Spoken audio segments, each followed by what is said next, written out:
I think you're lying. I'm not lying. Prove it. That's outrageous. Prove it.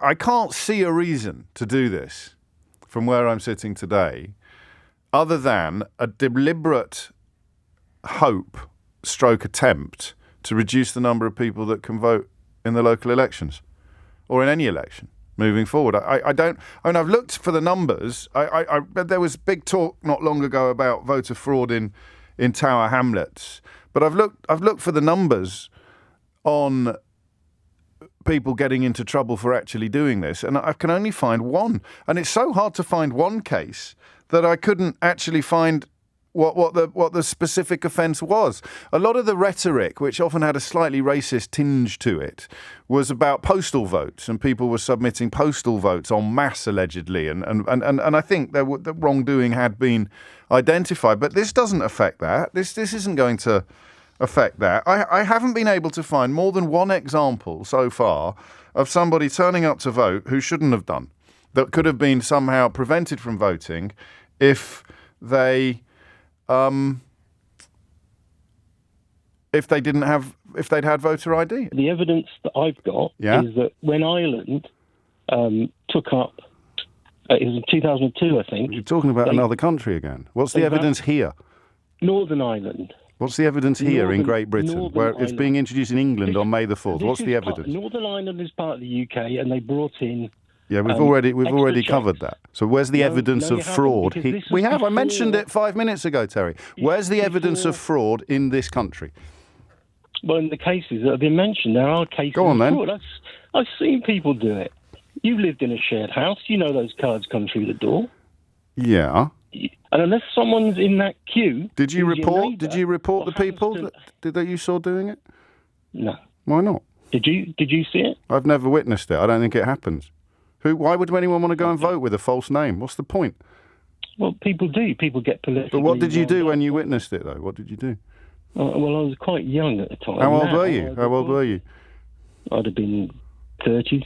Well, in your 30s? Yeah. And you witnessed electoral fraud? Yeah. And you did nothing about it? I didn't. But you care enough about it to ring a national radio station and tell Porky Pies? What do you mean a porky pie? You didn't witness it at all, and if you did, then you're complicit in the crime. Well, then the crime does exist. Do you admit that then? No, mate, I think you're lying.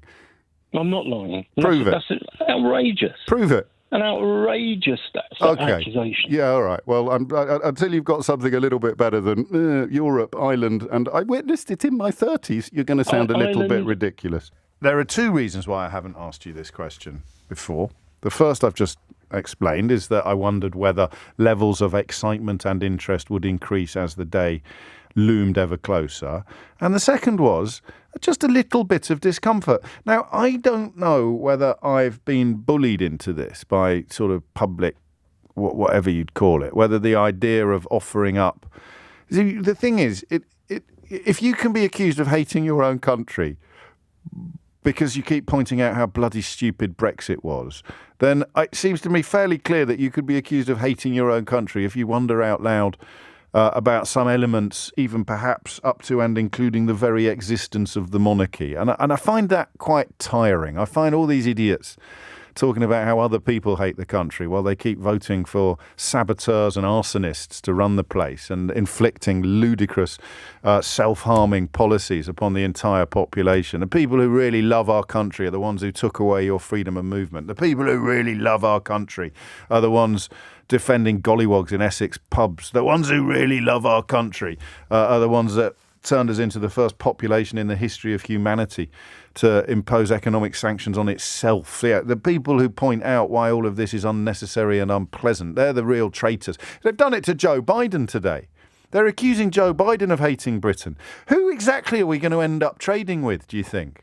By the time this lot are finished alienating absolutely everybody with whom we have any relationship whatsoever. We're already massively weakened when it comes to international trade. You're part of the biggest trading bloc on the planet and you're looking to sign some sort of deal with America. Who do you think is going to get treated better? The United Kingdom or the biggest single market on the planet? Exactly.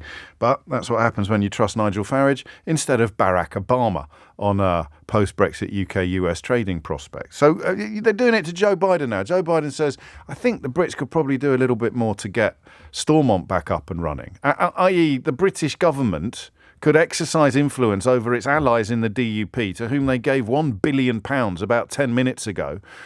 Perhaps to get democracy back on its feet in Northern Ireland, the government in Westminster could do a little bit more. Because at the moment, for all the success and welcome of the so-called Windsor framework, they've still not gone back to Stormont. That's not even controversial. That's not even an opinion. It's just counting. If the UK government, whoever it is, Conservative, Labour or raving loonies, if they can't bring a little bit of pressure to bear upon the DUP to get back into Stormont, then who can?